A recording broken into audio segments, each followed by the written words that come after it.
जो लोग Dubai, Sharjah, Ajman या किसी भी एमिरेट्स से अबू धाबी ड्राइव करते हैं तो उनको इस बात का ख्याल रखना चाहिए कि कुछ रोड के रूल्स हैं, कुछ कैमरा के रूल्स हैं, 5 ऐसे जिनका अगर आप ख्याल रखेंगे तो आप फाइन से बच जाएंगे और इन्फॉर्मेशन के लिए भी बहुत ज़रूरी है। सबसे पहले तो ये है कि जब अबू धाबी में रोड स्पीड लिमिट आपको 60 नज़र आ रही है तो उसका मतलब 60 है, 80 नज़र आ रही है तो इसका मतलब 80 है और 100 नज़र आ रही है तो इसका मतलब 100 है। इसका मतलब ये है कि आपके पास कोई ग्रेस लिमिट नहीं होती जैसे कि दुबई अजमान में होती है। अच्छा, सेकंड नंबर पे ये है कि यहाँ पे शेख मोहम्मद बिन राशिद रोड E311 के ऊपर मैक्सिमम स्पीड लिमिट तो 140 है, लेकिन सेकंड और थर्ड लेन में अगर आप 120 से नीचे ड्राइव करेंगे तो आपको स्लो ड्राइविंग का फाइन आ सकता है, तो उसका ख्याल रखें। थर्ड नंबर पे यह है कि जब आप अबू धाबी के हाईवे पे ड्राइव कर रहे होते हैं तो आपको अक्सर बेशतर नोटिस किया होगा कि डिफरेंट कलर्स के येलो, वाइट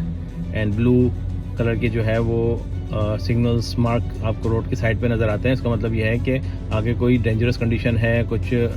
ड्राइविंग ऑब्स्ट्रक्शन है या वेदर कंडीशंस है,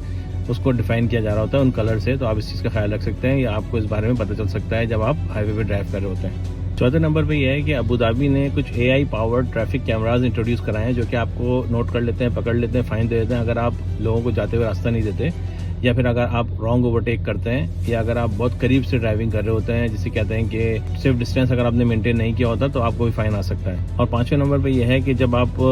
दुबई से या किसी भी एमिरेट्स से अबू धाबी ड्राइव कर रहे होते हैं तो हाईवे पे आपको स्मार्ट गेट नज़र आते हैं। तो स्मार्ट गेट्स ना सिर्फ आपकी स्पीड को भी, वायलेशन को पकड़ सकते हैं अगर आप ओवर स्पीडिंग कर रहे हैं, इसके अलावा अगर आपने सेफ डिस्टेंस मेंटेन नहीं रखा तो आपको फाइन आ सकता है। इसके अलावा अगर आप एक्सपायर्ड रजिस्ट्रेशन के साथ गाड़ी चला रहे हैं, यानी आपकी गाड़ी एक्सपायर्ड है, रजिस्ट्रेशन एक्सपायर है, तो आपको फाइन आ सकता है। तो जो लोग भी अबू धाबी आते हैं तो उन लोगों को कम से कम इन 5 चीज़ों का ख्याल रखना चाहिए ताकि आप लोग फाइन से बच जाएं। Thank you.